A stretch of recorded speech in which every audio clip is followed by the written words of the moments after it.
네, 김보영의 시선 강탈. 네, 시작해 보도록 하겠습니다. 네, 이름이 시선 강탈인데요. 여러분들 뭐 잘 아시는 MBC의 대표 시사 프로그램, 네, 시선 집중. 김종배의 시선 집중을 저희가 존경의 이름으로 좀 따라해 봤습니다. 네, 뭐 이 시간은 저희가 기획한 그 프로젝트들, 저희가 진행한 기사 프로젝트들을 좀 여러분들께 좀 쉽게 말로 좀 설명해 드리고, 그리고 저희가 기사에 미처 담지 못했던 좀 재미있는 이야기들 전달해 드리려고 또 이런 걸 한번 만들어 봤습니다. 근데 뭐 얼마나 오래 저희가 이렇게 할지는 잘 모르죠? 김명희씨도. 네. 처음 시작해보는 야심찬 네, 프로젝트. 이런 거 이제 뭐 파일럿 프로그램 그런 식으로 오늘 뭐 이야기 한번 본격적으로 들어가 보도록 하겠습니다. 이야기는 저희가 취재를 하면서 이미 이제 기사로는 이제 저희가 드리고 싶은 말씀들을 이제 좀 기사에 담아놨는데 저희가 가장 중요한 한 장면, 저희가 현장에서 포착한 그 현장의 한 컷 한 컷 그 장면들을 가지고 이야기를 좀 풀어보는 형식으로 준비를 했습니다. 자, 그래서 한 장 한 장 저희가 사진을 좀 가지고 먼저 보여드리고 이야기를 좀 나눠볼 텐데요. 첫 번째 사진, 어떤 사진입니까? 첫 번째 사진은 이제 저의 기획의 출발을 알린 사진인데요. 네, 이분 누구시죠? 이분 뭐 이렇게 뭐 약간 미국 제스처 하고 계실 때 미국 분은 아신 것 같고, 네, 누구십니까 이분? 이제 제가 장모님과 3조 클럽이라고 해서 사무장병원 기획을 지금 하고 있잖아요. 근데 이거의 출발이 이제 윤석열 대통령 장모 최은순 씨가 초대 이사장으로 있던 승은 의료재단이 얽힌 이제 사무장병원 이야기였는데요. 이분이 이제 이렇게 계신 이분이 누구시냐면 그 초대 이사장으로 함께 있었던, 그래서 그 승은 의료재단의 승자를 빌려주신 네, 그 최은순의 은 그리고 이분의 승 이렇게 해서 승은 의료재단. 맞습니다. 네. 그래서 이분이 많은 걸 알고 계시기 때문에 파주에 계신다는 소식을 듣고 저희가 직접 찾아갔다가 딱 포착한 한 순간이었습니다. 김보영 기자가 이렇게 뭔가 말을 했겠죠. 잡았다. 이때 이제 사실 집이 찾기 좀 어려웠어요. 굉장히 산골 구석에 있는 집이라 제가 막 올라가서 앞에 보이는 집에 가서 여기가 그 땡신의 집인가요? 라고 제가 외쳤어요. 근데 그 앞에 계신 여성분이 너무나 많은 사람들이 그 질문을 했다는 식으로 저희 아니고요. 저 옆집이에요. 그래서 고맙습니다. 이러고 가는데 이분이 운 좋게 또 밖에 나와 계셔가지고 이때다 하고 막 달려가서. 근데 중요한 게 이분을 왜 만났는지가, 왜 그렇게 만나고 싶었는지. 우리가 기획을 애초에 했었을 때 단순히 사무장병원의 그 문제만을 지적하는 게 저희의 목표가 아니었고, 이제 사무장병원은 사실 조금 설명을 드리자면 돈 많은 브로커 사무장이 이제 의료 면허가 있는 의료인들을 이제 앞세워서 불법으로 개설한 기관이에요. 그래서 이 불법 개설 기관은 이 개설 자체가 불법이고 잘못됐기 때문에 나중에 사무장병원으로 밝혀지면 그동안 그 지급받은 요양급여비, 그러니까 그 돈을 다 환수를 할 수 있어요. 애초에 불법인 기관이기 때문에. 아예 설립 자체가 불법이었고, 그렇죠. 그 불법으로 설립된 기관이 건강보험공단의 재정을 받아갔기 때문에 그렇습니다. 그게 이제 적발이 되면 다 토해내야 된다. 그렇습니다. 그래서 그것까지 확인하는 게 저희 기획의 목표였어요. 그래서 이 윤석열 대통령 장모가 연루된 이 의료법인은 어떻게 되고 있나, 이거를 확인하는 게 저희의 목표였고, 그래서 그 환수 금액을 저희가 최초로 확인을 했는데, 이제 더 정확하게 보고 말씀드리자면은 32억 7천만 원을 이제 환수 결정 요양급여비로 결정이 됐는데요. 그러니까 되받기로 한 돈이 32억. 33억 가까운. 그렇죠. 그래서 환수가 얼마나 됐나 하고 봤더니 1,200만 원만 돈을 돌려줬다. 그러니까 환수율로 이제 환산을 하면은 0.37%예요. 그러니까 1%도 되지 않았고, 이걸 저희가 조금 더 극하게 비유를 했는데 10만 원을 빚진 사람이 6년 동안 500원도 갚지 않은 꼴인 거잖아요. 그래서 이 돈이 지금 붕 뜬 상황이에요. 그래서 이거를 어떻게 해결할 건지 이거를 들으러 이제 찾아간 거죠. 네. 어떤 얘기 들려주시던가요? 일단 기자와 이야기하는 걸 굉장히 원치 않아 하셨고, 어. 너 말고도 찾아온 기자가 너무너무 많았는데, 내가 그동안 지켜보니 기자 다 믿을 놈들 안 되더라. 이 말씀을 계속 반복을 하셨는데, 그래도 이분이 또 구의원 출신이에요. 용산 구의원, 예전에, 과거에. 그래서 그런지 조금씩 이렇게 캐물으면 이제 아닌 척 하시면서 계속 말씀을 주시더라고요. 그리고 기자들이랑 스킨십도 많은 것 같았고, 그래서 계속해서 제가 물어봤죠. 근데 이제 병원의 히스토리나 윤석열 장모가 어떻게 연루됐는지에 대해서는 이제 자기도 할 말이 있을 거 아니에요. 그래서 막 그런 거에 대해서는 되게 또 말씀을 하시다가 제가 그런데 요양급여비 저희가 알아본 바로는 32억 정도 남아있던데 이거 어떻게 환수 갚아 나가실 계획이에요? 라고 물으면은 갑자기 급격히 말수가 줄어드시면서 말씀을 안 하신다거나 이제 회피하신다거나 네, 이분들 말고 저희가 좀 다른 분들도 좀 많이 찾아다녔죠. 맞습니다. 그래서 두 번째 사진으로 넘어가면 그분들에 대한 이야기가 좀 나올 것 같습니다. 네, 여기는 어디입니까? 네, 이제 저희가 광주에 있는 또 사무장들을 잡으려고 직접 내려갔다가 찍은 사진인데요. 이 피켓만 봐도 뭐 여간한 동네 같진 않습니다. 뭔가 좀 대단한 분들이 살고 계신 곳인 것 같아요. 그렇죠. 어쨌든 이 광주에 계신 이 분도 사무장병원을 운영을 하다가 이제 몇십억 정도를 이제 토해내야 되는 상황이 있는데 아직 남아있는 빚이 꽤 돼요. 뭐 한 10억 정도 되는데 어쨌든 이분의 입장을 들으려고 저희가 광주로 찾아갔는데 생각보다 너무 부유한 곳에 살고 계신 거죠. 그래서 이곳은 뭐지? 하고 이제 둘러보다가 발견하게 된 그런 표지판이었습니다. 근데 너무도 놀랍게도 주택 단지 내에 여기 살고 있는 사람 출입하지 말아라 이런 게 아니라 그냥 일반인 출입 금지라는 그 멘트가 너무 조금 열받아서 우리가 일반인이면 뭐 자네들 뭐예요? 특수인이요? 그렇죠. 그리고 되게 여기는 뭐 사유지다 하면서 또 법적 조치를 하겠다라고 써 있으니까 취재하라는 저조차도 조금 위축되긴 하더라고요. 네, 그럼에도 불구하고 안에 들어갔죠. 들어갔습니까? 만나지 못했습니다. 근데 굉장히 부촌의 느낌이 확실히 있었고요. 이게 뭐 자꾸 억억 이러니까 저는 뭐 태어나서 한 번도 만져보지 못한 돈이지만 자꾸 억억 나오니까 뭔가 좀 작은 돈 같은 느낌이 그죠. 드는데 저도 좀 무뎌지게 됩니다. 워낙에 좀 10억 많이들 정도 해드셔가지고 저희가 이 사건들 말고도 전체 한 7개의 사무장병원 사건을 다뤘잖아요. 네. 이 사무장의 정체들 좀 어떤 사람들이 있었습니까? 첫 번째가 건보공단 직원이 연루된 사무장병원, 그리고 건강보험 심사평가원, 그 심평원 직원이 연루된 병원도 저희가 이제 보도를 했었고요. 이 광주에 들어갔던 그 집이 이제 심평원 직원이 연루됐던 사무장병원 사건이었고요.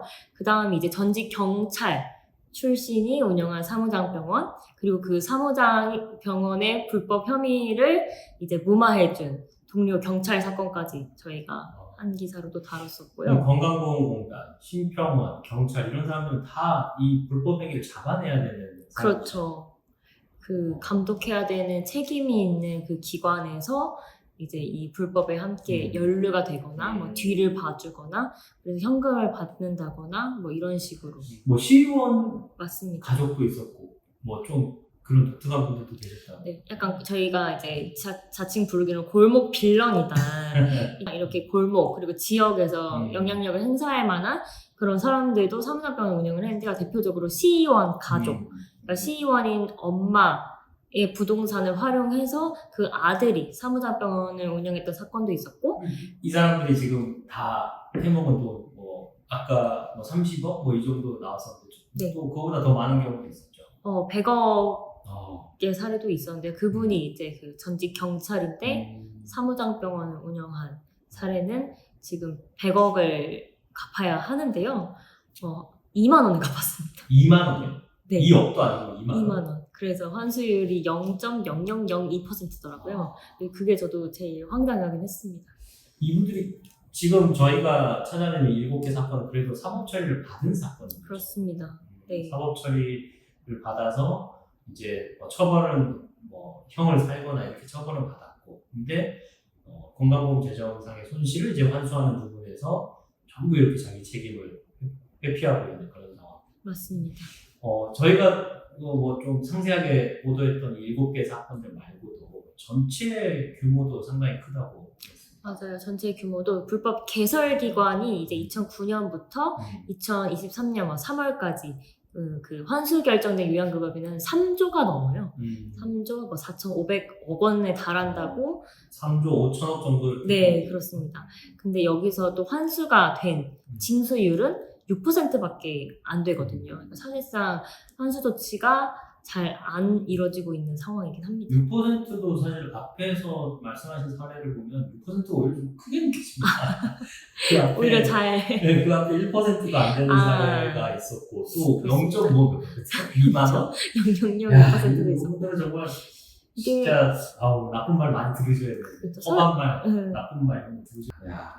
참 심각한 문제네요. 이거를 이제 좀 어떻게 개선할지 저희가 좀 마지막 기사에서 좀 뭐 대안들을 현재 논의되고 있는 대안들 좀 간략히 소개를 했었는데 어떤 거 있었는지 간단하게 이게 제가 전문가분들을 많이 만났는데 그분들이 이제 또 다 공통적으로 하시는 이야기가 특사경 도입을 이제 가장 첫 번째 해결책으로 말씀을 해주세요. 왜냐면은 특사경? 특사경. 뭔가요? 통계도 아니고 특사경? 특사경이라고 해서 특별사법경찰권 제도라는 건데 이제 경찰은 아닌데 그런 뭐 압수수색이나 뭐 이렇게 통장 잔고 뭐 이런 걸 볼 수 있는 강제 수사권을 갖고 있는 행정 공무원인데요. 그래서 건보공단이 이거를 알아보고 감독하고 관리해야 되는 책임이 있어서 이 사무장병원을 이제 발굴해내서 이제 수사 의뢰를 하고는 있는데 이제 수사 의뢰로 넘어가는 그 과정에서 이제 사무장병원으로 지목된 병원들은 이제 수사가 들어가는구나를 알 거 아니에요. 그러면은 본인들이 벌어온 재산을 다 빼돌리기 시작을 합니다. 다른 사람 뭐 명의로 바꾼다거나. 시간 여유가 있으니까 그렇습니다. 빨리빨리. 그러면서 환수가 잘 안 되는 아주 근원으로 꼽히는 게 이 수사 기간이 이제 많이 소요되는. 그러려면 특사경이 도입이 돼서 건보공단에서 자체적으로 수사를 빨리빨리 진행을 하고 이제 조금 더 확실한 물증을 이제 발굴을 해내서 이제 조금 더 수사 기간을 단축할 수 있게끔 하면은 건보공단 차원에서는 한 2천억 원 정도 우리가 손실을 메울 수 있다라고 보고 있다. 수사 기간을 단축시키는 것만으로도 2천억 이상 우리가 찾을 수 있다. 네, 그렇게 보고 있기 때문에 그게 가장 첫 번째 해결책으로 꼽히고 있고요.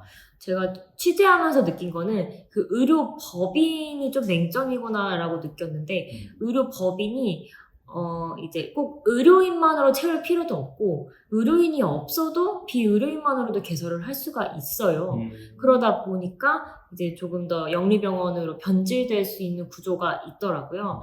그래서 이 의료법인, 뭐 의료생협 이런 조직을 조금 더 만들기 어렵게 까다롭게 아예 설립 기준 자체를 좀 높여서 강화시켜서 그러니까 그 돈을 벌려는 목적으로 이런 브로커 사무장들이 병원을 설립하는 것 자체가 좀 어렵도록. 그렇습니다. 그렇게 만들면 애초에 돈 나가는 새어 나가는 걸 애초에 막아서 사전적인 해결책이 되지 않을까? 네, 너무 액수들이 크고 맞아요. 이게 다 국민들의 주머니에서 나간 거고 또 몸이 아파서 병원에 가서 치료받을 때 국민의 생명과 건강을 위해서 쓰여야 할 돈이기 때문에 저희가 또 민감하게 또 좀 더 살펴봤습니다.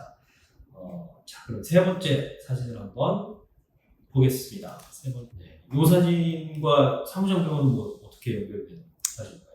이제 이게 2018년 1월경 새해 초부터 좀 되게 많은 사람들이 죽고 다쳤던 사건이어서 좀 이슈가 크게 됐던 사건인데 밀양에 있는 세종병원에서 이제 화재가 났어요. 그래서 47명이 죽고 112명 정도가 다쳤는데 이때 당시에 이제 경찰 수사로는 뭐 스프링클러나 옥내 소화전이 전혀 갖춰져 있지 않은 그래서 이렇게 피해가 많이 발생했다고 해요. 근데 알고 보니 여기가 사무장병원이었던 거죠. 그래서 사무장병원의 특징이 이제 아무래도 영리를 추구하다 보니까 환자들의 그런 안위보다는 이런 사태가 벌어졌다라고 경찰에서 밝혀냈죠. 이 사무장병원이 건강보험 개정에 이런 손실을 끼치는 것뿐만 아니라 지금 이 사건에서 딱 우리가 확인한 것처럼 환자의 건강이나 안전을 위한 비용을 무조건 아끼고 그렇죠. 그리고 또 사실 제일 많이 알려진 게 과잉 진료 같은 맞아요. 네. 과잉 진료 통해서 하지 않아도 될 검사를 하게 하고 먹지 않아도 될 약을 먹게 하고 그렇습니다. 그러면서 이제 돈만 이렇게 뽑아먹고 그런 사무장병원 사건을 사무장병원의 여러 가지 폐해들을 어떻게 보면 이 사진 한 장, 네. 사건 하나가 좀 아주 크게 좀 보여주고 있는 것 같네요. 맞습니다. 그래서 그 보건복지부에서 발표했을 때도 이제 정확하게 수치로 설명하기보다 딱 한 문장으로 설명하자면 사무장병원에서 환자가 더 많이 죽어나가는 거예요. 돈은 돈대로 더 많이 받고 뭐 병실 수도 훨씬 많고 근데 의료인 수가 적다거나 뭐 앞서 설명하신 대로 뭐 그런 과잉 진료 건수는 훨씬 많은데 죽어나가는 환자 수는 훨씬 더 많은. 그러니까 이게 사무장병원이 꼭 돈만 밝히고 뭐 우리의 건보 재정을 축내고 이런 문제를 넘어서 어떻게 보면 우리한테 굉장히 와닿는 문제일 수 있거든요. 우리가 진료를 보는 환자가 될 수 있는 입장이 저희잖아요. 근데 이런 병원에 있다가 돌아가신 분도 있고 아니면 잘못된 진료를 받거나 뭐 이런 경우로 결국 피해는 우리한테 돌아오는 사례이기 때문에 우리가 굉장히 눈에 불을 켜고 감시를 해야 하는 불을 켜고 감시를 해야 되는 병원입니다. 네. 네. 네, 이 그 세종병원 화재 사건처럼 이런 참사로 연결되는 경우도 있겠지만 사실 이 참사가 있기 전에 이미 사무장병원 그 자체로 재난적인 존재다 이런 생각이 드네요. 참 이 5년 전에 이렇게 사무장병원에서 이런 참사가 일어나고도 사실 저희가 오늘 살펴본 것처럼 이런 문제들이 제대로 환수가 되지 않고 또 여전히 사무장병원을 잡아낸 특사경 도입이라든가 이런 것도 아직 법안이 통과가 안 되고 이런 걸 보면 또 저런 참사에서 우리가 과연 뭘 배웠나 이런 생각도 좀 착잡한 이야기입니다.